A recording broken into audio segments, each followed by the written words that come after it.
Kasi may istorya yan. Kasi minsan, naimbitahan ako na nung kasagsagan ng pandemic, Father at saka mga kapatid, naimbitahan ako maging reactor sa ating mahal na Cardinal Tagle, no? Doon sa isa sa kanyang mga parang talk, no? Sa Catholic Biblical Federation. Ayan, ako ang parang isa sa mga nagbigay ng reaksyon sa kanya. Itong aking kaibigan is si Ate Nati Pagadot, no, ng ECBA. Ako, nabanggit ko. Huwag niyo ako sabihin kay Ate Nati. At that time, I was so busy. No, masyado akong abala. Lagi namang abala sa maraming bagay. Sabi niya, Father, pahingi ako ng profile mo. Sa kabisihan ko, isinend ko sa kanya yung galing sa aming provincial secretary. Sabi ko, ayan, kuha ka lang nung kailangan nyo. Bahala ka na. Ang ginawa naman ni Ate Nati, ipinasa nyo doon sa Aleman, no, kay Stefano, ang pangalan, yung in charge doon sa CBF. Inilagay doon sa website nila. Sabi ko, di ba bawal yun? Di ba data privacy? Ayan. Hanggang ngayon, naghahanap ako ng magtatanggal noon. Hanggang ngayon yata, hindi pa natatanggal. Recently, sinabihan ko na naman si Ate Nati, Ate Nati, hindi pa daw nabubura. Ayan. Kaya, no, buti na lang, hindi nakalagay doon ang aking past love life. Oo. Kasi kung nakalagay, di ba, masasama pa doon. Oo. Yun naman po nung araw, no? Nung ako ay nasa high school pa. Ayan. Naku, pero marami pong salamat sa very kind introduction. Alam niyo, itong maghapon na ito, bukod sa mainit, ako po, kami kasi, ayan, si Brother Jerome kasama ko, dala namin yung Urvan. Ngayon, nagpalit lang kami dyan sa Santa Clara. Kanina ang kasama ko si Brother Marvin. No, kasi nakisuyo ako na kasi hindi na po ako nagmamaneho ngayon, gawa ng aking mata, ay samahan ako. Kasi sa Lunes ay 7 taon nang wala kaming tatay, no, dito sa lupa. No, at hindi ako makakapunta sa Lunes kasi may klase ako sa UST. Kaya pinilit ko na bukas naman, nasa mga Santo Domingo ako sa mga kapatid na Dominicano. Kaya sabi ko, saglit na ako sa puntod ng aking mga magulang. No? At ako ay nagdasal na at nagtirik ng kandila. No? 7 years ago, may kwento ko lang po, yung second Sunday of Easter, ano bang pinagdiriwang natin pag second Sunday ng Easter? Ayan, ako, we are Easter people. Kaya nga, first Easter recollection dito sa quasi-parish of St. Oscar Romero. Ano ba yung pinagdiriwang natin? Bukod Divine Mercy Sunday. Very good, no? Divine Mercy Sunday, ang second Sunday of Easter. 7 years ago, yung pista na ito, second Sunday of Easter, ay pumatak sa April 23, yung Sunday. Pero yung Bisperas, April 22. Tandang-tanda ko yun. No? Tandang-tanda ko yun. Kasi pag-graduate ako ng aking EDUC management dyan sa St. Joseph's College, sa QC, at may photo ops. Nung tumawag yung pamangking ko na, Tito, nagtotoxic ang lolo. Yan. So, to cut the long story short, hindi ko na inabot buhay sa ospital yung tatay ko. No? I just keep on kissing his handsome face. Gwapo po ang tatay ko. No? Talagang, parang, syempre, may init pa, malambot pa yung muka. Alam niyo yung tatay ko nung nabubuhay pa, hindi yan kagaya ng ina. Kami po ay mga taga Batangas, kaya ama at saka ina po ang tawag. No? Hindi yan kagaya ng ina na lahat na yata ng organisasyon sa simbahan ay kung pwede lang salihan, sasalihan. Kaya nga ako naging sakristan, lagi akong bit-bit ng aking ina. Pero ang aming ama, sabihin na natin simpleng mananampalataya, no, na minsan nasa kabilang sulok lang. Minsan nga biniro ko yan biniro ko. Sabi ko, Ama, kayo nagdarasal pa? Ay, oo naman. Ano kang akala nyo sa akin, hindi nagdarasal? Yan. Alam nyo, nung mag-expire ang lolo ko, kasi yung pamangking kong doktora naman, kasama niya rin yun, siya yung parang although underboard pa siya noon, pero dahil siya yung inabot na kasama, na-declare na patay yung tatay namin ay 3:05. Alas 3. Alas 3 ng hapon sa bisperas ng Divine Mercy. Hindi po talaga ako dati deboto ng Divine Mercy, sa totoo lang.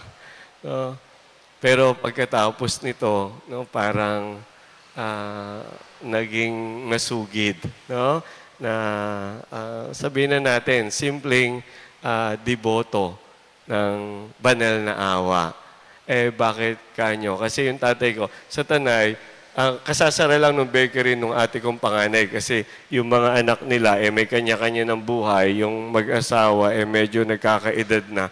Sabi ko, kaysa nai-stress kayo, di mag-alaga na lang kayo ng apo.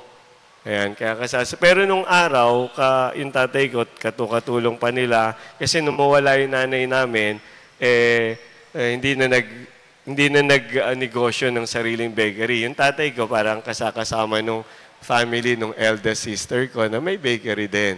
Ayan, sa Tanay. Tapos, pero pag-araw, pag-gabi, doon siya natutulog sa bahay ng mga kapatid kong nasa Inglaterra.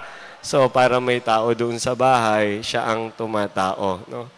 Tapos, hindi namin alam. Pero parang napagkukunik-konekta na lang. Alam niyo, pagka ganun kung kailan nawala, saka mo napagkukunik-konekta Parang napagkukunik-konekta. Yung kasama niyang imahin doon, nung tinanong ko siya, kayo nagdarasal ba? Oo naman.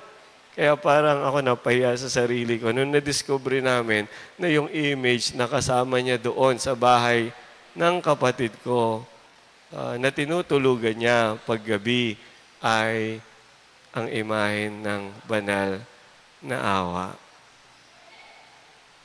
The image of the divine mercy. Nakakatuwang isipin na yung isang tao na hindi nating inaakalang, mukhang hindi naman pala simba. At hindi naman showy sa kanyang ginagawang pagdarasal. Hindi naman showy sa kanyang ginagawang pagdedebosyon. Pero parang may malalim na ugnayan. And I think yun ang parang isa sa ipinamana niya sa akin ngayon. Kaya ko po ito kinikwento dahil ang ating gustong pagnilayan ay ang realidad ng muling pagkabuhay. The reality of the resurrection. At ang Easter, kagaya ng ating sinasabi, bahagi ng Easter, second Sunday of Easter, ay ipinagdiriwang natin ang divine mercy. Napakahalaga po nitong ating gagawing pagdinilay ngayon.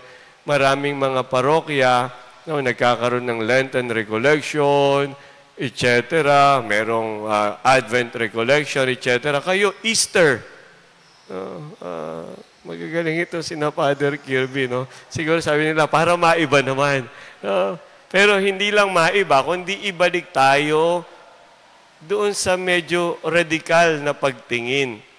Kasi, sabi ni San Pablo, kung walang muling pagkabuhay, baliwala ang ating pananampalataya. We are Easter people. At kung kahit ang New Testament, ang Biblia, isinulat pabalik mula sa perspektibo, sa pagtingin, sa pananaw ng muling pagkabuhay. Ayan po ang maganda nating pagsisimulan. Papalit lamang po ako ng aking slides.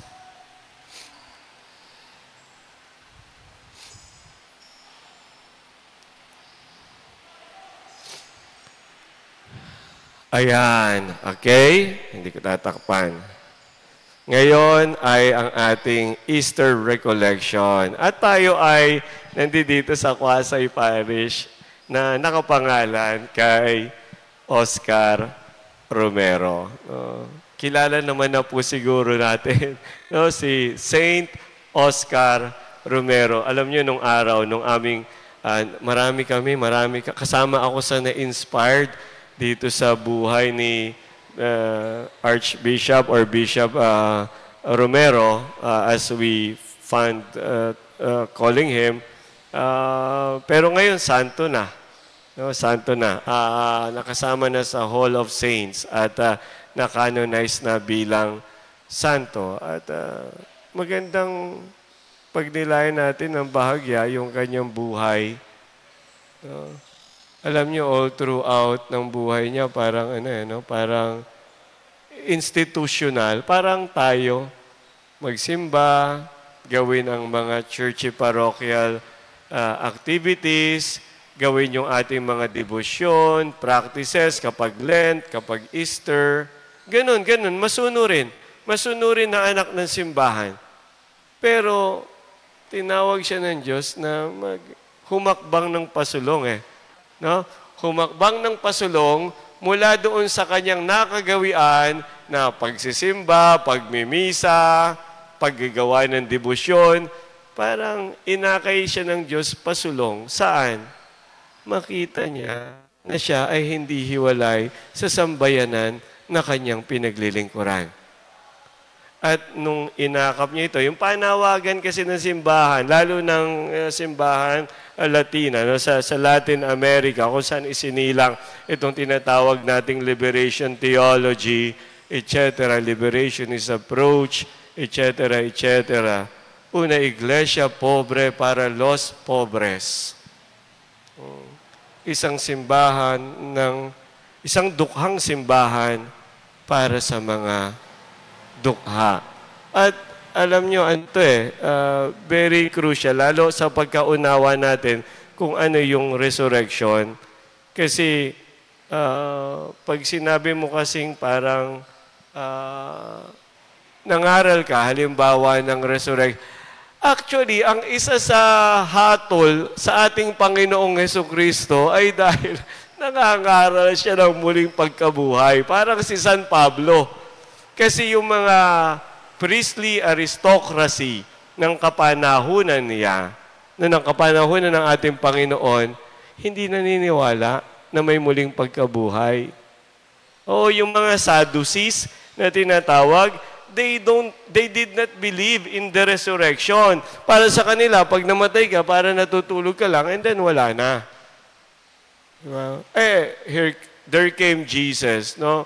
Preaching, proclaiming the resurrection of the dead. Anong problema nun kung nangaral siya ng muling pagkabuhay? Malaking problema yon para doon sa mga nasa taluktok ng istrukturang piramid. Kasi ang resurrection ay pagbabago. Kung ikaw ang nasa taas at nagpapasasa ka sa kapangyarihan, kung ikaw ang nasa taas at tinatamasa mo ang dapat tinatamasa din ng iba at ipinagkakait ito sa iba, most likely hindi mo gugustuhin ang pagbabago. Diba? Kaya nga hanggang ngayon, ganito pa ang bansa natin kayo. Sige, pabudol pa more. Okay. Anyway, mukhang malapit naman na ang 20 kilong bigas.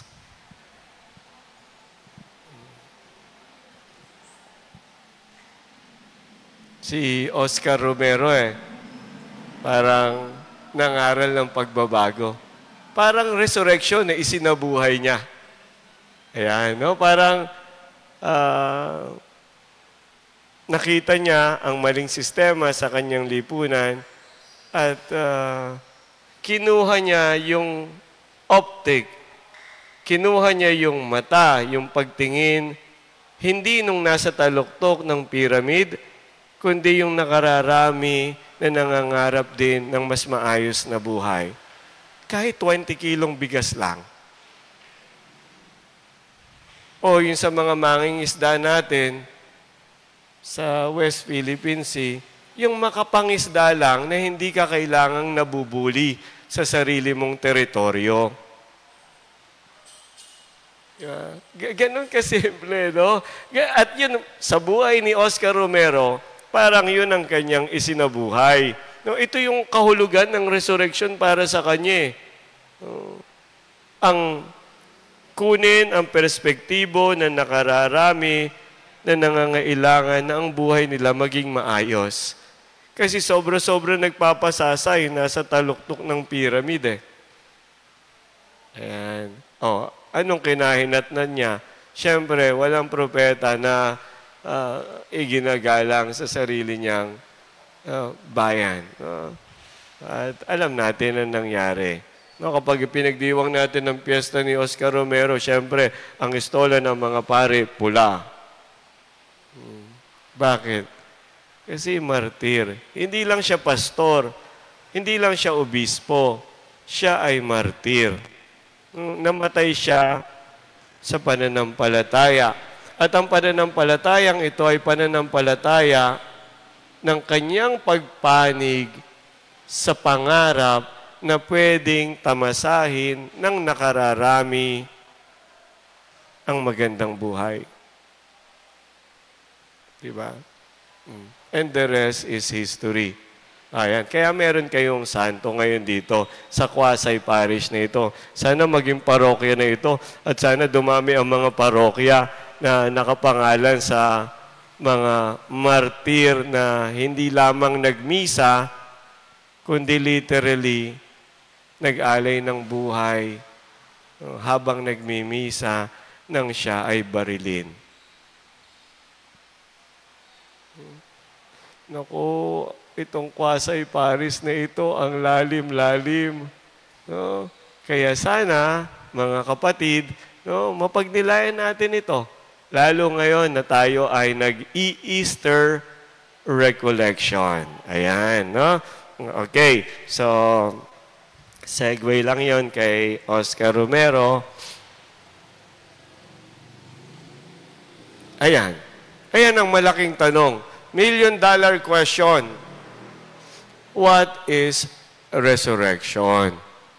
No, ano bang pagkaunawa natin pag sinabi nating muling pagkabuhay? Ayan, sige. Maghanap tayo ng audience participation. Ano bang pagkaunawa natin, Brad? Pag sinabing resurrection? Muling pagkabuhay po. Muling pagkabuhay. Very good. No?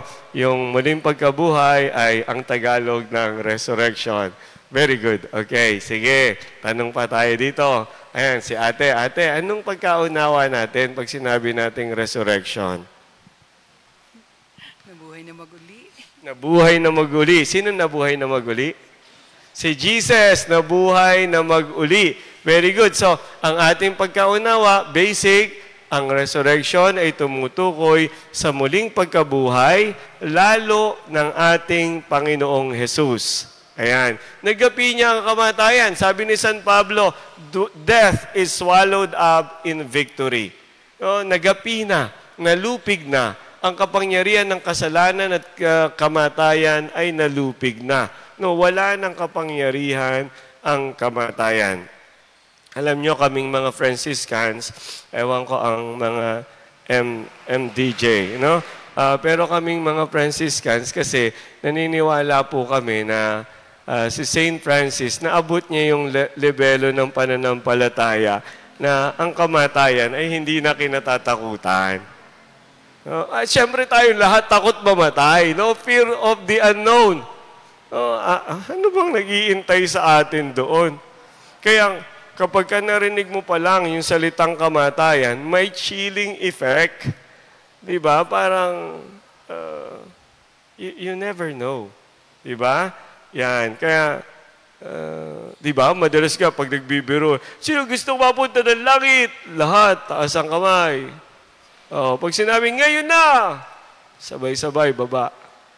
Kasi hindi pa handa, no? Father, pwede ba, wag muna ngayon. No? Pwede naman sa mga susunod na panahon, pero wag muna ngayon. Ayan, no? kinatatakutan ng kamatayan. Sa aming mga Franciscans, ang kamatayan ay kapatid. No? Kaya sabi yung prayer attributed kay Saint Francis, di ba? It is in dying that we are born to eternal life. Pero, ang ganda, Father, pero ganun pa rin. Wag muna ngayon.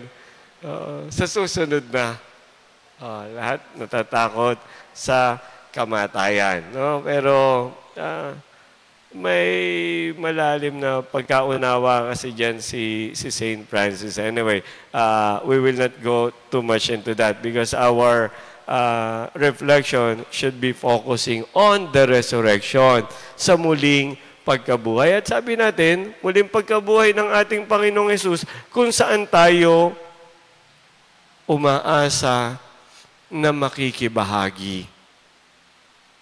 Sabi ni Saint Paul, wala na akong ibang hinahangad kundi ang makabahagi sa pagdurusa ng Panginoon upang makabahagi din sa kapangyarihan ng kanyang muling pagkabuhay.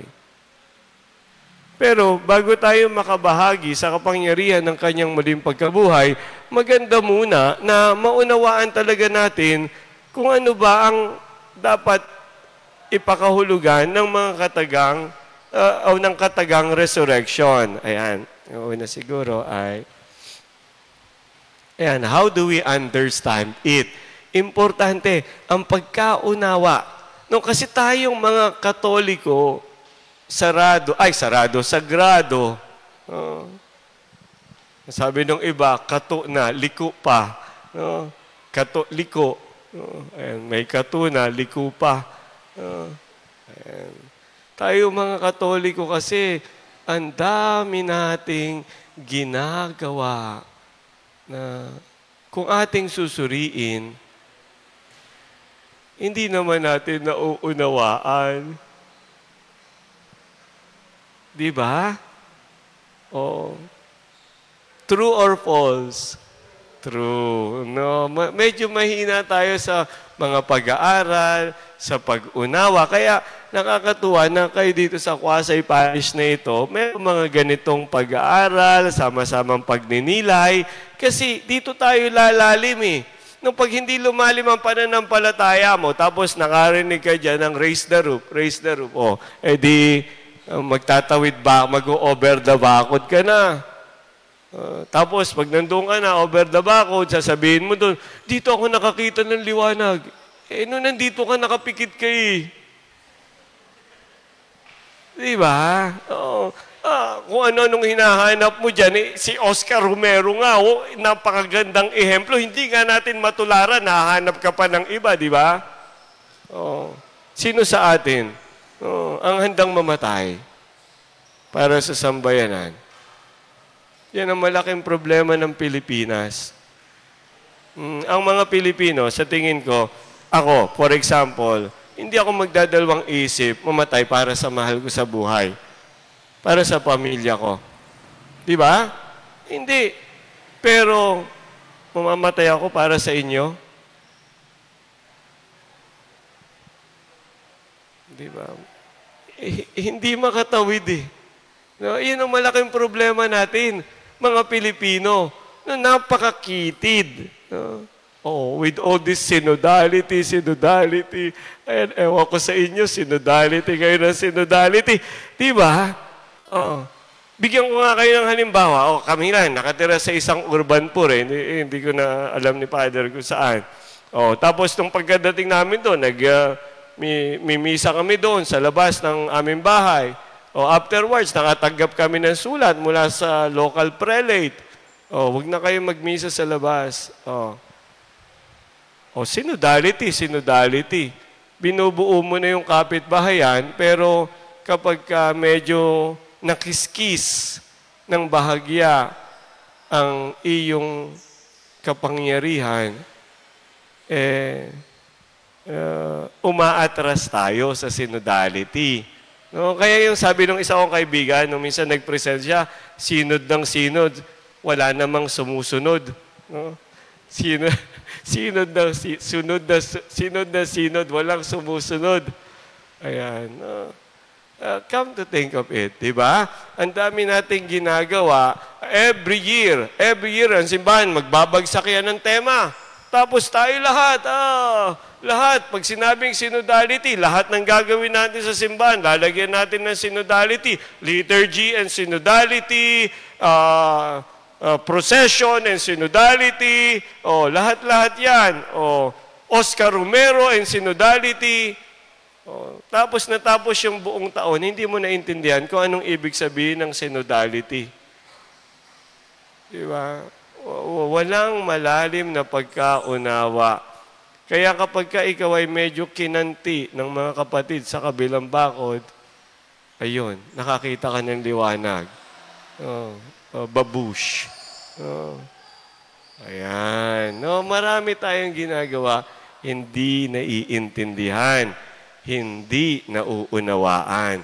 Pero kung papakalimiin mo, kapatid, ang ating pananampalataya, sinasabi ko sa inyo, it will consume your whole lifetime para ito unawain. Napakaganda, punong-puno ng kayamanan. Pero yun nga, ang problema tayo, hindi na nagsasaliksik. Kaya importante na maunawaan, to understand.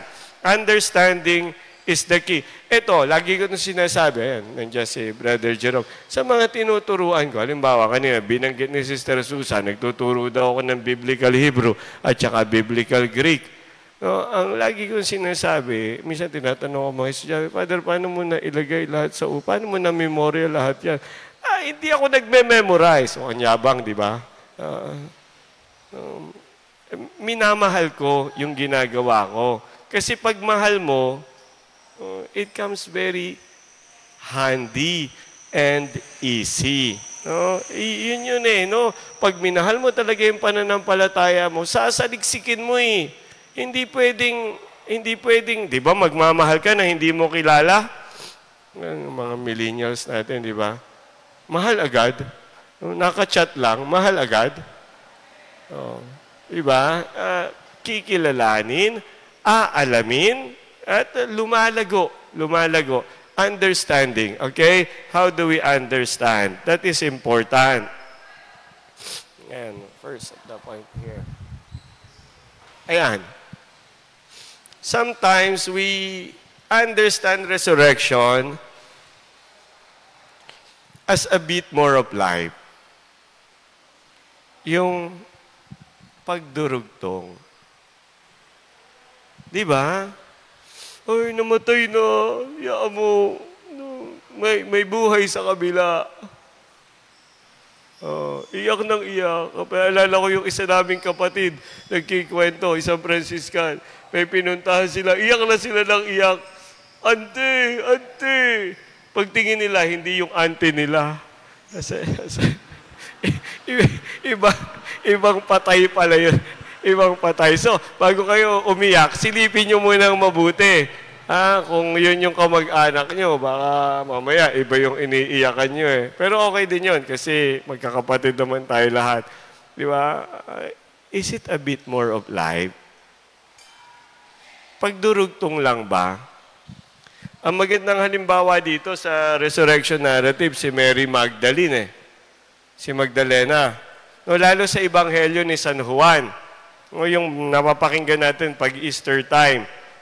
Si Mary Magdalene, di ba? Anong ginawa niya? Sabi, while it was still dark, habang madilim pa ng unang araw ng Sanlinggo, Yom Rishon, on the first day of the week.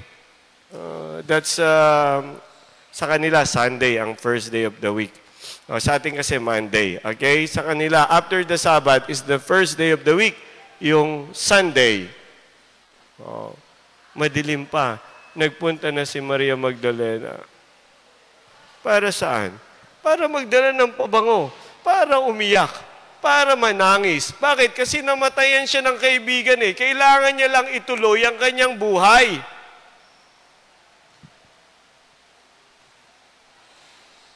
Just a bit more of life. Pagpapatuloy lang. Pagdurugtong. Pero, napakagandang pagnilayan eh. Kasi dito sa narrative ng first 18 verses ng chapter 20, no, bago yung story ni Thomas, si Mary Magdalene, di ba? Tapos sa huli, siya magsasabi, I have seen the Lord, Yuraha, no, I have seen the Lord. Meron pang dalawang characters doon. Sino yung characters pa doon? Ayan, mga napapakinggan natin yan, itong mga nagdaang mga pagdiriwang. Sino pa? Nung pagkakita niya, nakagulong na yung bato. Tapos tumakbo siya, sinabihan niya. Sino sinabihan niya? Mga apostoles. Sino in particular? Si Peter? At saka? Si John. John. Nagbabasa ba kayo ng Bible? Ha? Nagbabasa tayo ng Bible? Ayan. Kaya pagka, ayan na naman yung mga taga-kabilang bakod kapag binigyan kayo ng bersikulo. Sa tradition natin, ang tawag natin, John. Pero walang sinasabing John. Sa Ebanghelyo ni San Juan, hindi ina-identify na John, kundi the beloved disciple. Ang disipulo na mahal ni Jesus. Kayo naman, si John. Okay na rin. Sige. Pwede nang patawarin. Pero ang disipulo na mahal ni Jesus at si Pedro. Tapos pagkarinig nila, anong ginawa ni Pedro? Tumakbo. Tapos, tumakbong kasunod niya yung disipulo na mahal ni Jesus. Tapos, ang sabi ng nagkikwento, naunahan. Kaya ang interpretation ng iba, nirarayuma na si Peter. Ayan, makita niyo ang imahinasyon natin. Magaling, no?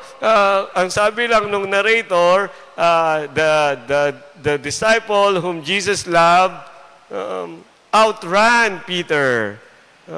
Nauna siyang dumukwang, nakita niya na wala ng laman ng libingan. Diba?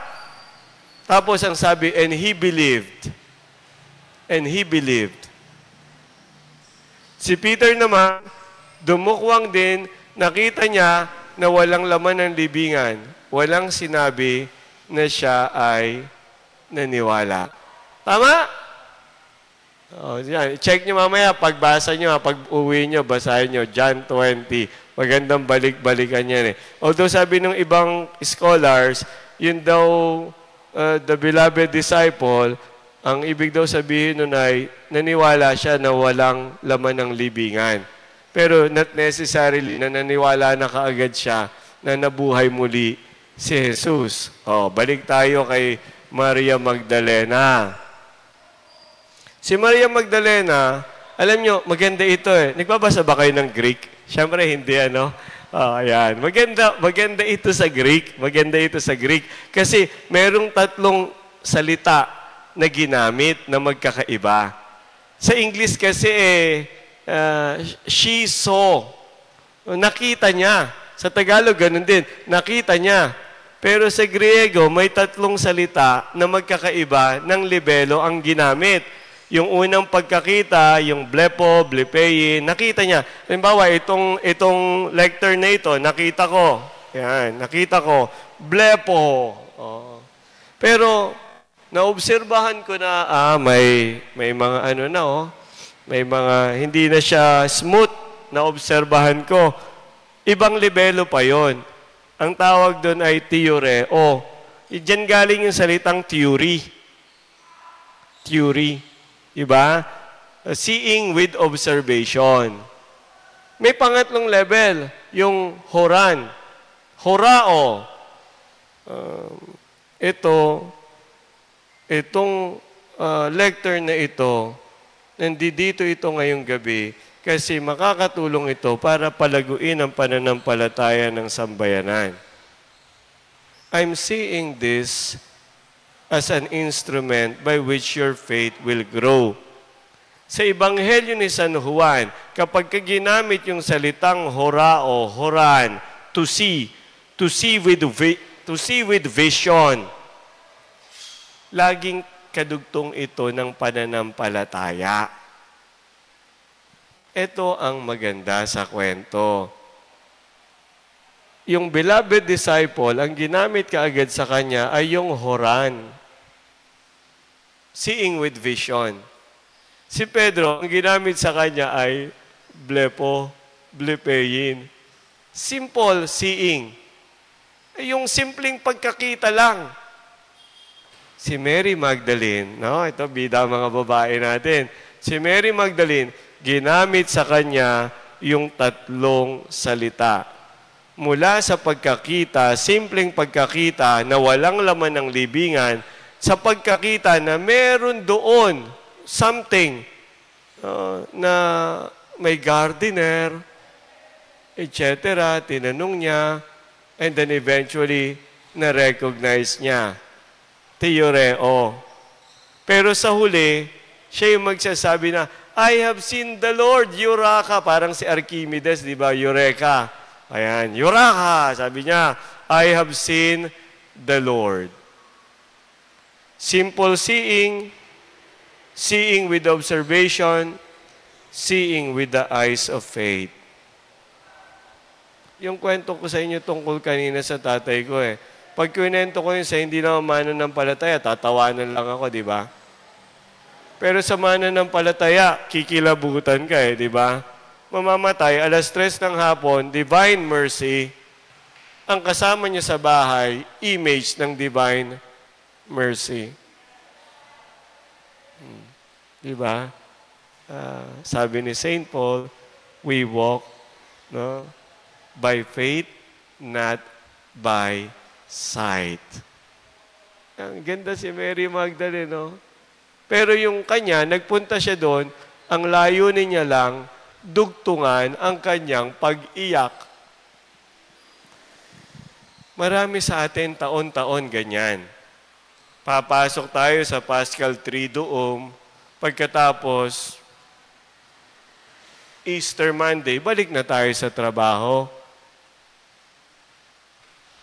Di ba? Iintayin na uli natin yung prosesyon sa susunod na Semana Santa, sa susunod na taon. Parang pagdurugtong lang. It's just a bit more of life. Di ba? Parang ang sinasabi sa atin, resurrection is not just a bit more of life. Kung hindi lang ito pagdurugtong ng buhay na meron na tayo, ano ito? Ito ang pamamayani ng Diyos dito pa lamang sa lupa at maging sa buhay sa kabila. Resurrection is not just a bit more of life. Resurrection is God's reign on earth in the here and now and in the life to come. Hindi usapin kung nandito ka o nandun ka sa kabila. Ang usapin, naghahari ba ang Diyos sa iyo? Kasi kung naghahari ang Diyos sa iyo, kahit yung buhay sa kabila, hindi mo nakatatakutan. Marami sa atin natatakot kasi sa totoo lang, hindi natin mapaghari ang Diyos sa buhay na meron tayo dito pa lang. True or false? True. Amen. Okay. Palakpakan muna natin, Panginoon. Ayan, para hindi tayo makatulog. Amen. Second,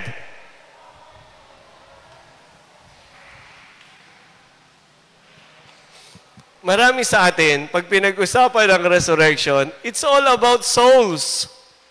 Di ba? Kaya ka nga nagsisimbay. Kaya ka nga nangungumpisal. Diba? Kaya ka nagsiserve. Para saan? Para maligtas, Father, ang aking kaluluwa. True or false? True. Kasi kung pakiramdam mo, hindi maliligtas ang kaluluwa mo, edi iba na lang. Diba? Huwag na lang. Useless pala to. Hindi pala maliligtas ang kaluluwa ko Pero, yun lang ba? Ang tanong natin, Yun lang ba? Alam niyo ito hanggang ngayon, pinagninilayan ko eh. Sa totoo lang, kasi bilang nagmamahal sa Biblia at patuloy pa itong binabasa at patuloy na inilulubog ang sarili no, sa bawat kataga na mayroon doon. Hanggang ngayon, pinagninilayan ko kung bakit yung sugat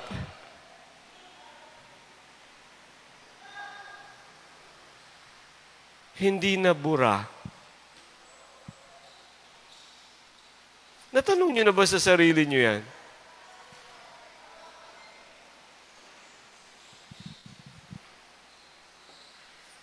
Diba? The glorified body of Jesus carries the wounds.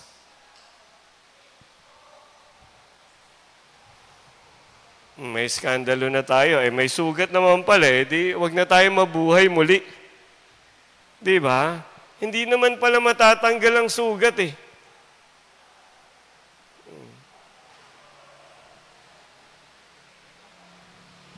Ano sa palagay nyo? Diba? Pagpapatuloy ng narrative sa chapter 20, yung ating paboritong kaibigan, yung ating kakambal, yung ating Didymus. Sino yon? Sino yung nasa resurrection narrative na kakambal natin? Si Tomas. Si Tomas ang kambal. Kasi kakambal natin siyang lahat. Di ba? Si Santo Tomas. Anong pwede natin matutunan kay Tomas? Di ba? Ang kwento, si Jesus, yung kanyang glorified body, tumagos doon kung saan nagtatago itong mga disipulo niya. Bakit? Natatakot sila sa mga Hudyo. By the way, when I say Jews, Hudyo, hindi ito yung buong Jewry, ha? Ngayon, nagkakagulo sa Israel. Nilulusob ng Iran. Meron kasing misunderstanding. Ginamit kasing symbolism yung salitang Yudayoy, Jews, no? To represent those who are outside the circle of love. Hindi naman para tukuyin itong lahi ng mga Hudyo. Ang problema, yung dumating sa ating pananampalataya, no, 500 years ago, no, na narinig pa natin sa ating mga lolo't lola, iba, abuelo, abuela, iba, pag mahal na araw, shh, shh, shh. Ang ingay-ingay nyo. Mga tampalasan. Para kayong Hudyo. Diba? Burahin natin yon sa ating isip. Kasi pag hindi, it can develop into a mentality that brought those 6 million Jews during the Holocaust inside the oven. Ayan. Kapag ginamit pala sa Ebanghelyo ni San Juan yung Hudyo, hindi yung mga tao, kundi yung mga tao na wala doon sa sirkulo ng pagmamahal. Those who are outside the circle of love. It's not the nation, it's not the ethnic group itself. Ha? Ayan, no? Kahit ikaw Hudyo o hindi ka Hudyo, mga alagad ni Jesus, puro yun Hudyo eh. Diba? At nalilimutan natin ang simpleng katotohanan na si Jesus ay hindi Kristiyano.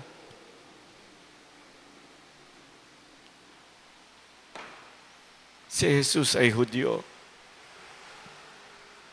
Ipinanganak na Hudyo, na buhay na marangal na Hudyo, namatay na matapat na Hudyo.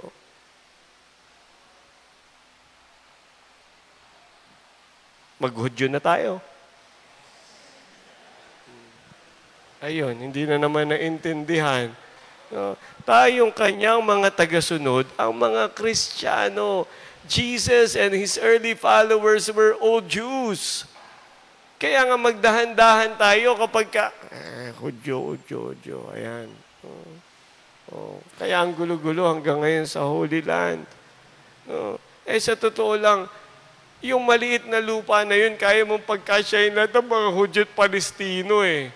Pero bakit nag-aaway? Kasi yung kaisipan na amin ito. Ayan. Diba? Oh, ganun din tayo, diba? Kaya na malaki natin problema. Ngayon, minsan pasyal kayo dyan sa, sa West Philippines Sea. Ayan. Diba? Nasa atin ang sariling economic zone, no? EEZ. Diba? Yung pala naman may gentleman's agreement. Ayan. Pabudol pa. Diba mga kapatid? No? Si Tomas, wala siya noong itong glorified body ng Panginoon ay tumagos doon sa nakasaradong, nakapinid na pintuan. Tapos ang bungad niya, sumainyo ang kapayapaan. Nakikinig ba kayo sa Veritas? Doon naman, sumainyo ang katotohanan. Ayan. Kapanalig. Diba? Sumainyo ang kapayapaan. 2 beses. Sumainyo ang kapayapaan. Tapos natuwa yung mga disciples. Natuwa sila lahat. Tapos, sa sobrang tuwa nila, wala doon si Tomas. Sa sobrang tuwa nila, nung makita nila si Tomas, ang sabi nila, nakita namin ang Panginoon, muling nabuhay. Di nga, sabi ni Tomas. Di wow. Ano sabi ni Tomas? Hanggat hindi ko makita yung sugat na pinaglagusan ng pako, may ilagay ang aking daliri, hanggang hindi ko mahawakan ang kanyang tagiliran na nilagos ng sibat, hindi ako maniniwala.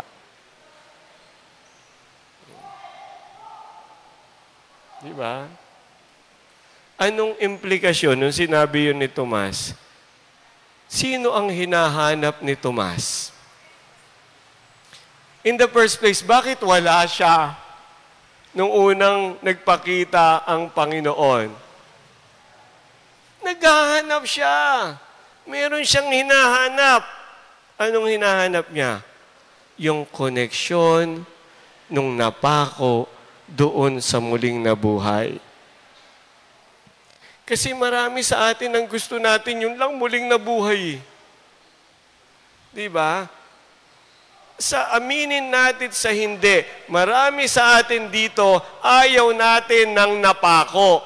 At hanggat maaari, ihiwalay na natin siya. Hindi yun eh.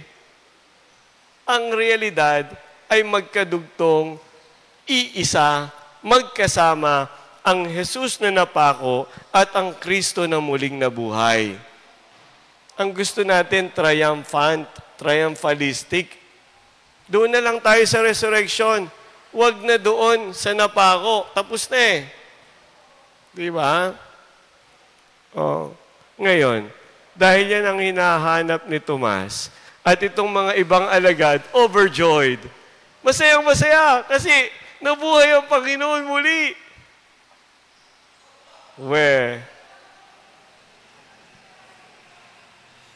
Sinong hindi mapaniwalaan ni Tomas? Naghahanap nga siya, di ba? Hinahanap niya nga yung connection nung napako doon sa muling nabuhay, di ba? Sinong hindi niya mapaniwalaan? Itong testimonya ng kanyang mga katropa pips. Sinong hindi niya mapaniwalaan? Yung kanyang mga kasama. Bakit? Kayo ang magsasabi sa akin na totoo ang resurrection. Hello, pare-parehas lang tayo na wala doon nung panahon na kailangan niya tayo. Where do we get the nerve?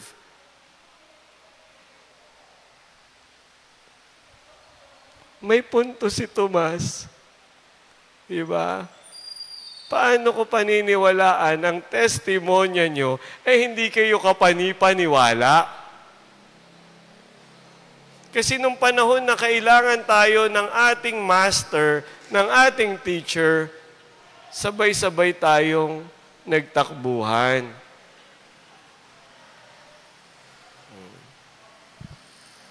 Yung koneksyon ng napako sa muling nabuhay. Kaya nga pagkakita ni Jesus kay Tomas,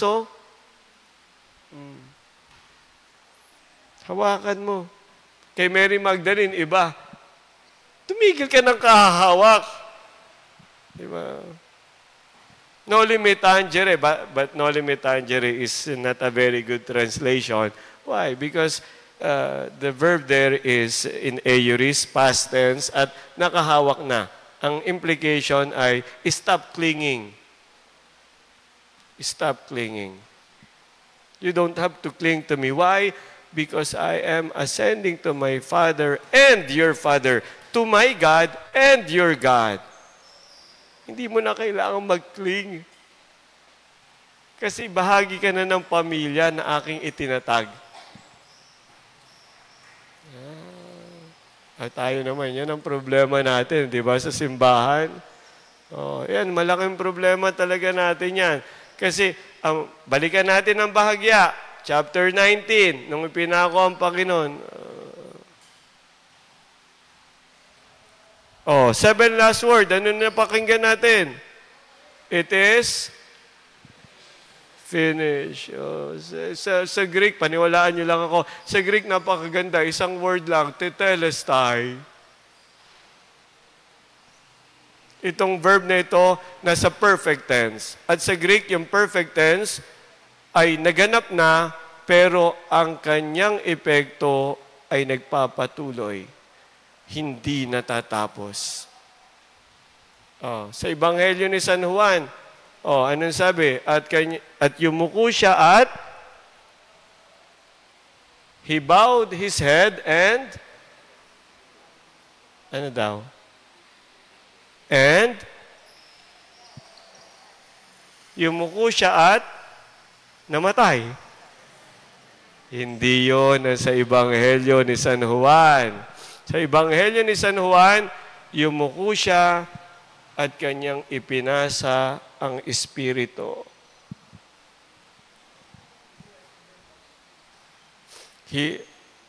Medyo tricky kasi sa ibang versions, sa synoptics, he gave up his spirit.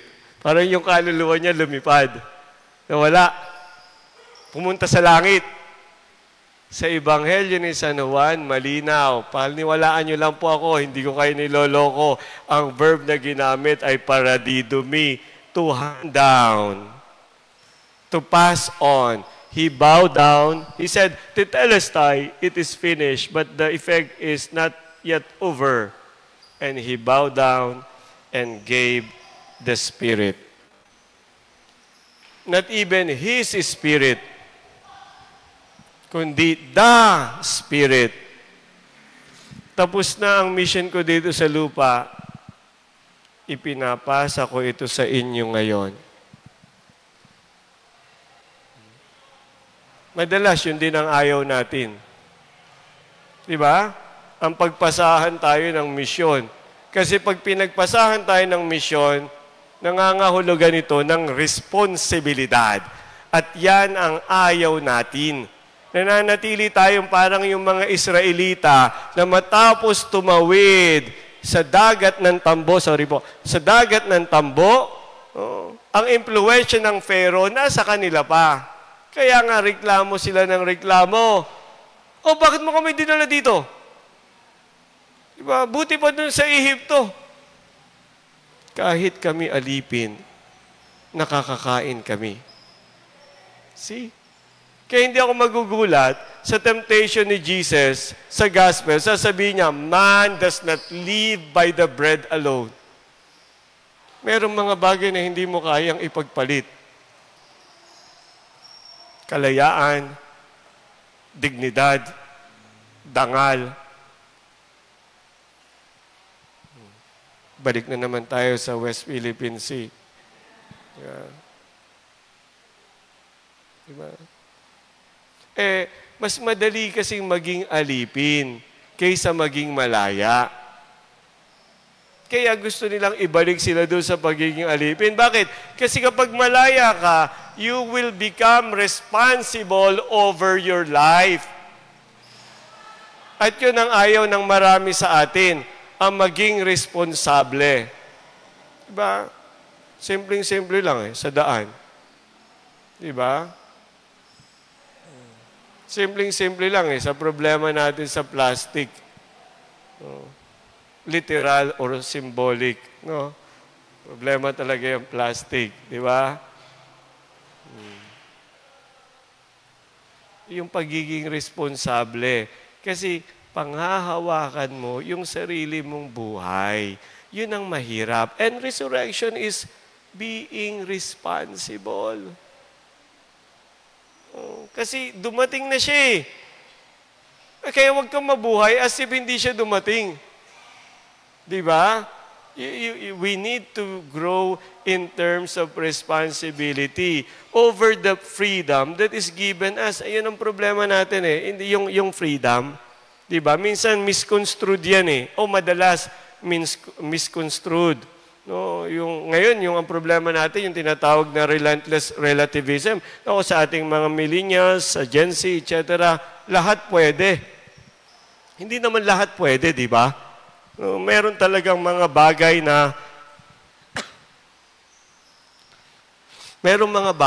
na kailangan nating lagyan ng panuntunan. No? Kahit nga doon sa Garden of Eden, di ba?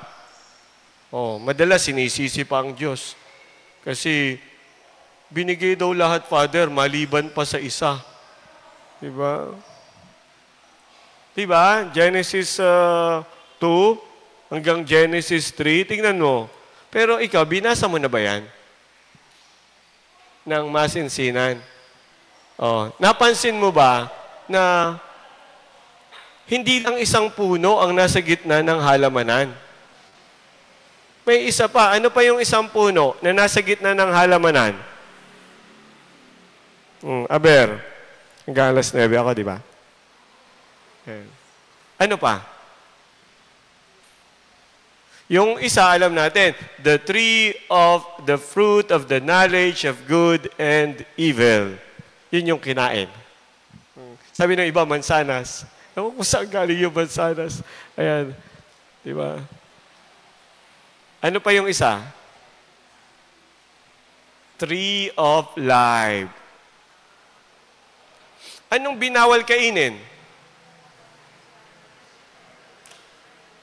Yung fruit of the tree of knowledge of good and evil. Yun ang binawal. Binawalan ba silang kumain ng bunga mula sa tree of life? Hindi. Later on na lang, nung nakakain na sila ng ipinagbabawal. Kasi naman itong Diyos na ito, di ba? Di ba pwedeng lahat na lang? Wala nang bawal. Sabi ng iba, masarap ang bawal, Father. O sige, putok-batok. Di ba? Pakaisipin nyo. Di ba? Bakit kaya may pagbabawal? Bakit kaya may limitasyon? Kasi gusto ng Diyos na magkaroon tayo ng pagkakataon na gamitin ang kalayaan na ibinigay niya sa atin.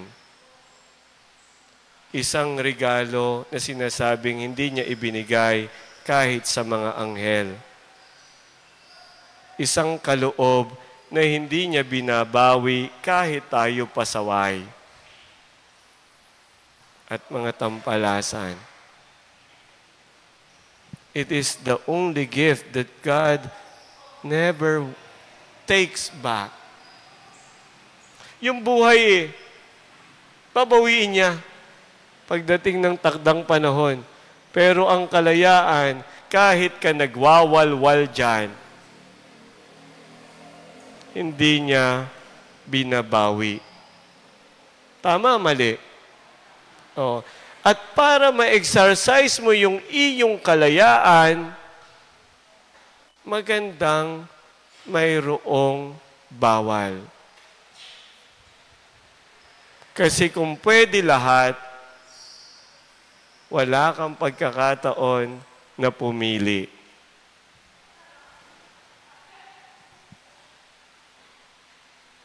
Sinabi ng Diyos, may bawal, huwag, kasi para ka pumili. Sabi ng aklat ng Deuteronomeo, ngayon inihahain ko sa iyo sa harap mo ang kakayahang pumili sa pagitan ng buhay at kamatayan. Parang si General Luna, no? Bayan o sarili, pumili ka. Inilalatag sa iyo ngayon. Ang mga Pilipino, yan ang problema eh. Kasi gusto niya talaga pipiliin para sa kanya. Kaya pagdating ng eleksyon, ang laki-laki ng ating problema. Kasi hindi natin alam kung paano pumili ng tama. Tapos, pagkatapos ng isang taon, magrereklamo tayo na mahirap ang buhay.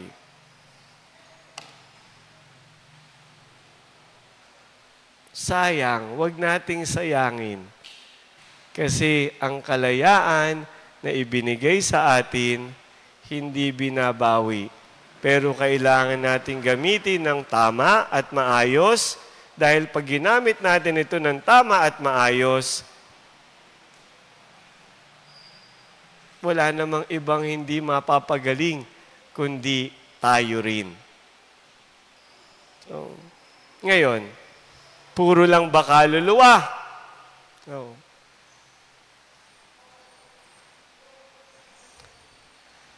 Kasama ang sugat sa glorified body.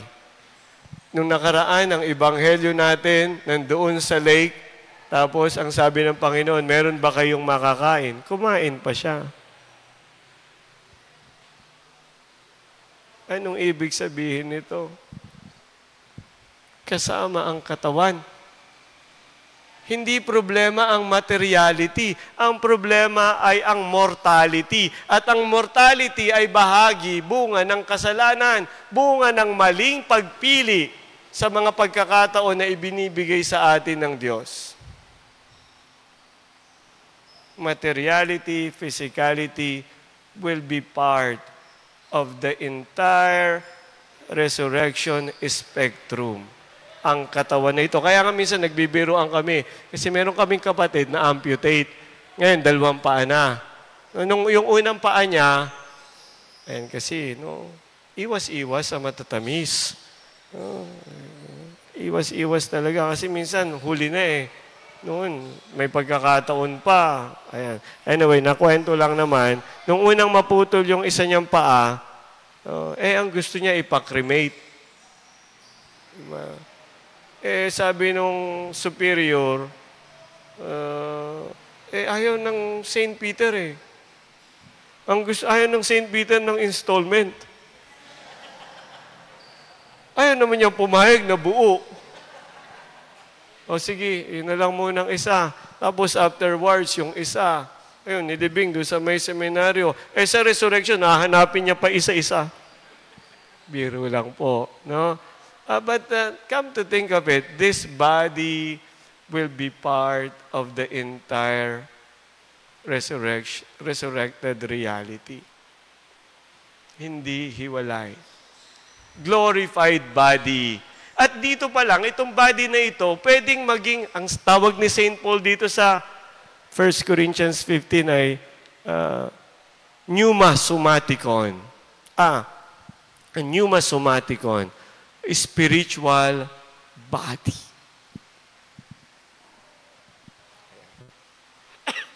Kasi parang pag-spirit, kaluluwa lang, hindi mo nakikita. Pero ang sabi ng Biblia, spiritual body. Itong katawan na ito, pero napupuspos ng espiritu. At pag napupuspos siya ng espiritu, may kakayahan na siyang pumili para sa tama, mapagtatagumpayan niya ang tinta o ang kamandag ng kamatayan, ang kasalanan. na nagdadala sa atin sa kamatayan. Alam natin, malayo pa tayo lahat doon. Pero nagsisikap naman tayo, di ba? Amen? Nagsisikap ba kayo? O, palakpakan muna natin, Panginoon. Ayan, amen. Okay. Huwag kayo mag-alala. Hanggang alas 9 lang po tayo. Naka-outline ito. Ayan. So, hindi lamang kaluluwa. Ayan. Is it merely an afterlife thing? O nararanasan na rin natin sa kasalukuyang panahon? Dito pa lang, kayo, sa bawat pagbangon nyo sa madaling araw para itaguyod ang inyong mga anak. Diba? Sa edad na ito, kailangan pang makibaka sa pagkukommute, sa kalagitnaan ng init ng araw. Minsan, naiisip yan. Yan yung kagaya nung conference namin kahapon, sabi ni Father Tasang sa amin, naisip niyo na ba yung tricycle driver nang para maituyod yung kanyang pamilya? Kailangan niyang makipagbuno diyan sa kainitan ng araw na iyan. Tapos ikaw, hindi mo ginagawa yung trabaho mo. Yan, minsan sinasabi ko rin to sa mga estudyante ko, tamad na tamad mag-aral yung iba. Diba? Isipin mo yung mga bata na maglalakad ng ilang kilometro para marating nila yung eskwelahan. Diba? Give justice to them. Ayan. Tayo, madalas sinasabi ko, tayo mga Pinoy, hindi totoo yung sinasabi nilang tamad tayo. Kasi madaling araw pa, nakatayo na tayo eh. Diba? Late na, go overtime pa eh. Diba? Yan. Hindi ba yan mga senyales? Yung pagsasakripisyo na yan, na ginagawa natin sa araw-araw, pakikibaka sa araw-araw, hindi ba ito mga senyales na totoong nararanasan na ang resurrection dito pa lang? No? Namamatay ka para mabuhay ang iba. Kailangan mong mabilad para matustusan mo yung pag-aaral ng anak mo. Di ba? If this is not resurrection, what is this? Di ba? Yan. Kaya dito pa lang, nararanasan na natin. Kaya tanggalin natin sa ating isip na ito ay merely afterlife thing lang. Dito pa lang. No, dito pa lang. Yan. At sa tuwing iiwas tayo sa kasalanan, no, sa tuwing magsisikap tayo na maging mabubuting tao, no, resurrection happens over and again. No, nakapagbibigay buhay tayo. No? Ako minsan may napanood akong documentary film, yung The Journey of the Universe. Ayan. Ang galing ng explanation niya. Sabi niya, yung symbiotic relationship, yung may kailangang magbigay para mabuhay ang community. Yun din yung topic namin kahapon, no, dun sa conference kay Father Tasang. Kasi minsan, problema nating mga religious, no, yung mga, ayan, minsan, yung pagbibigay ng stipend, ayan, etc. Pag-turn over sa community. Ayan, yan. Sabi niya, pag kinuha mo sa'yo, hindi na iniikot sa komunidad. No? Kaya parang when you share, you allow it to flow. Diba? Ganun yun. Parang ganun po. Parang ganun lang ang sinasabi noon. Ganun din sa atin. No? At dito pa lang, nararanasan na natin, pwede kang magbigay buhay. Yun, balik ako dun sa imagery, nung symbiotic relationship. Sabi daw, through the course of our evolution, yung, di ba, yung symbol ng eagle at saka nung rabbit.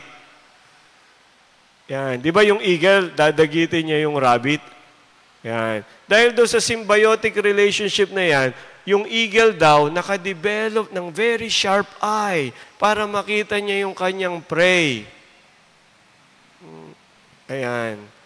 At yung rabbit naman, nakadevelop ng mabilis na pagtakbo. Ganun eh, di ba? Symbiotic. No? Give and take. Give and take. Namamatay ka para mabuhay ang iba. Kasi kung mamamatay ka na hindi ka nagbibigay buhay sa iba, baliwala, di ba? Useless. Useless. Senseless death. Pero kung namamatay ka dahil nakapagbibigay buhay ka sa iba, that's the most meaningful death you can ever have. But anyway, we cannot have any other death but once. Yun. No, at sa araw-araw na tayo nakikibaka, dito pa lang at ngayon, yan ang sinasabi natin, hindi natin kailangan mag-intay ng afterlife. No, dito pa lang. Ang sabi sa Gospel ni John, fullness of life. No, bagamat ginagamit yung eternal life, Zoe ayun yun, pero madalas ginagamit simply life in its fullness.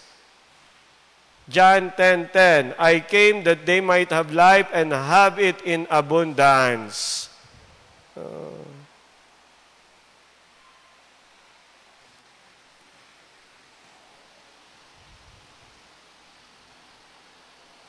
What then is resurrection? God's reign, glorified body, and lastly, it's a reality in a restored environment. Alam nyo, ako mahal ko ang mga Dominicans. Bukas nga nandoon ako kasama ko si Brother Jerome. Pero si St. Thomas, yung kanyang beatific vision na nilunok natin ng buong buo. Hindi ko sinasabing masama, no? Yung pagpapaalam sa atin na ang afterlife thing ay beatific vision. Anong gagawin mo? Diba? Parang feeling mo may pakpak ka, tapos nakaganyan ka lang. Beatific vision nga parang you are beatified by merely seeing. Ngayon, parang hindi ko yan ma-imagine Diba? Parang kung ikaw ay nangangarap ng isang bagong langit at bagong lupa, kagaya ng sinasabi sa Revelation 21, a new heaven and a new earth. Behold, I see a new, Isaiah, but pick up by Revelation. Behold, I see new heaven and new earth coming down from heaven, and sea was no more. Wala na daw ang dagat. Pero siyempre, symbolic yon. Bakit? Kasi it's picking up from Exodus. At yung Exodus, sa pagitan ng slavery at ng promised land, ang hindrance ay yung dagat na nilupig ng Diyos. Nakatawid nga yung mga Israelita. Diba? Kaya symbolic yon. Pero pag sinabing new heaven and new earth, it's more than just a symbol. It is a reality. A whole new world, sabi ni Aladdin, di ba? Di ba? Minsan yung namatay yung aming long-time Pikoy. Alam niyo yung Pikoy? Pikoy yung aming sa novitiate. Si Pikoy ang pangalan niya. Ang dami namin batches na dumaan sa novitiate namin sa Liliw. Tapos si Pikoy. Lagi kami nagpapakain dyan. Tapos 2 years ago yata, namatay si Pikoy. Tapos may nag-post sa GC namin. Ayan. Our beloved Pikoy has gone to the eternal rest. Ako naman, sagot ko see you again in God's kingdom. See you again in God's kingdom. I believe in that. It will be a whole new world. Maybe with your pets, maybe with your family members. But it will be a whole new world. No? Hindi lamang kaluluwa na beatific vision. Resurrection can only happen in a restored environment. At kasama, galugadin nyo ang buong Biblia, kasama lagi ang sannilikha sa ililigtas ng Diyos. In fact, kapag inililigtas tayo ng Diyos, gaya ng mga Israelita, ginagamit niya ang kapangyarihan ng kalikasan. Kung tayo ay mapaparusahan, kalikasan din ang pwedeng gamitin. With this, mga kapatid, ang iiwanan kong challenge sa inyo ay ang init na nararamdaman natin ngayon. Kanina, sabi ni Brother Marvin, bago kami nag-iwahiwalay dyan sa Santa Clara, sinabihan niya daw si Brother Jerome, kasi yung may pinamana sa amin na lumang urban, ganun yata pagka nasa urban poor nakatira, dapat pati yung sasakyan na gagamitin nyo, karag-karag, di ba? Dapat pati yung aircon, wala na, di ba? Talagang kulang na lang ipatornilyo, di ba? Ayan. Kaya nagta-travel kami patanay kanina, kami ni Brother Marvin. Sabi niya, palagyan kaya natin ng ilang electric fan kung hindi na talaga makaya yung aircon. Ayan. Sobrang init, di ba? Yung, nararamdaman niyo ba yun? O kami lang nakakaramdam? O, lahat tayo, di ba? Ayan. Kaya walang exemption, di ba? Hindi ko alam kung lumampas na tayo sa 1.1, pero I am sure last year, ang ating global climate temperature ay umabot na sa 1.1 degrees Celsius. Ang sabi ng Paris Agreement, kailangan hindi tayo lalampas sa 1.5. Kasi pag lumampas ang init ng planeta sa 1.5 degrees Celsius, napakabilis ng mga susunod na pangyayari. At kapag lumampas tayo sa 2 degrees Celsius, it will be a point of no return.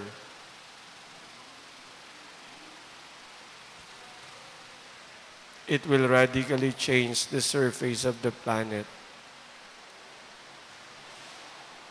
And by the end of the century, most probably wala na tayong lahat.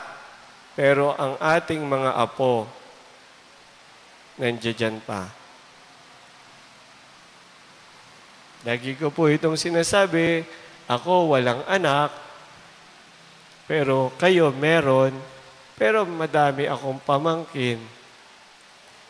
Marami akong apo sa pamangkin. Kanina nga si Miguel, no, na ayun, pagdating namin sa bahay, nandun, 8-year-old apo.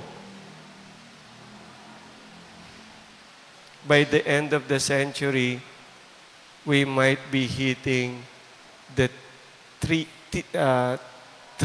degrees Celsius plus. Ang sabi ng mga eksperto, ang extinction level ng planeta ay nasa 5 to 6 degrees. Houston, we have a very serious problem.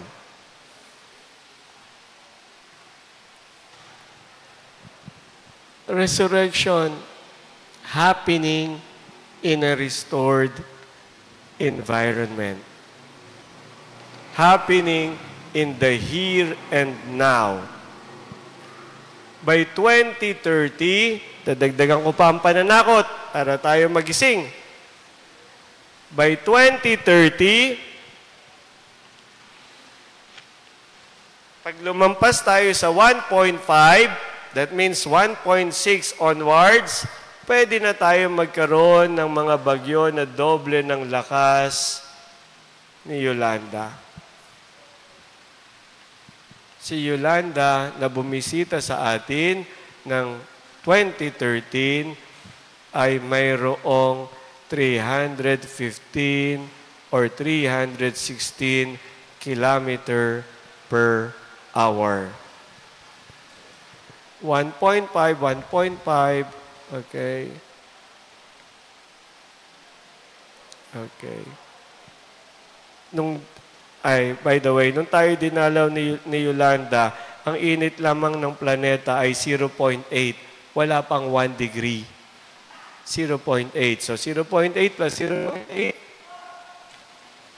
1.6. Lampas sa 1.5. Di ba? Ang saya-saya.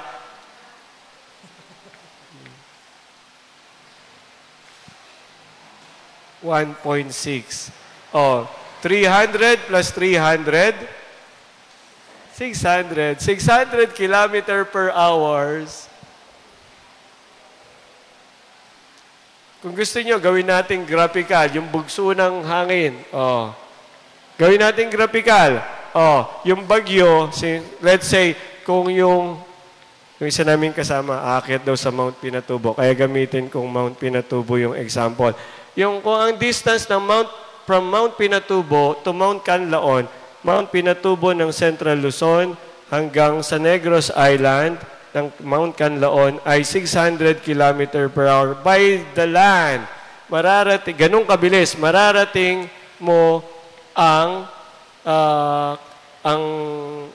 Mount Canlaon from Mount Pinatubo sa loob lamang ng 1 oras. Kung ganun kabilis, imaginein mo ang mangyayari sa lahat ng madadaanan niya. Houston, we have a very serious problem. Nagsisimula ng matunaw ang mga ice sheets sa Greenland, sa Antarctica. Sabi ng mga scientists, pag nagtuloy-tuloy yan, ang sea level pwedeng tumaas ng 60 plus meters. So, time is 3, 200 plus feet. Sige, Mall of Asia kayo.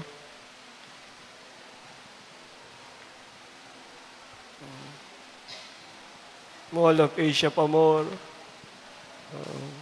Unless maka-invento kayo ng artificial na hasang, di ba? Pero malabo yan. Malabo pa yun sa ngayon.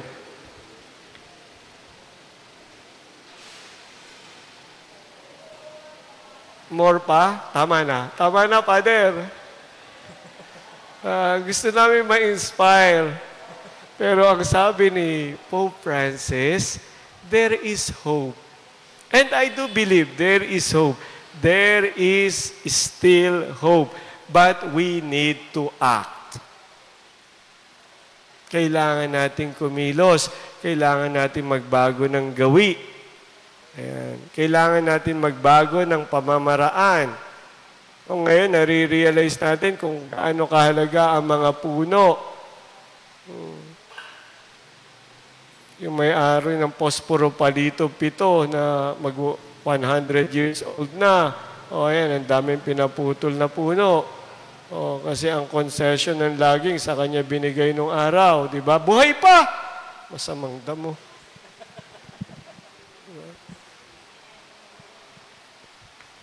Pero pag naningil kasi ang kalikasan, diba? Yun ang medyo mahirap. No? Ngayon mga kapatid, bakit po natin sinasabi ang lahat ng ito? Kasi ang resurrection, gaya ng Bible, ay hindi hiwalay. No, hindi nalaglag sa langit, pinulot sa lupa. Meron pa tayong magagawa.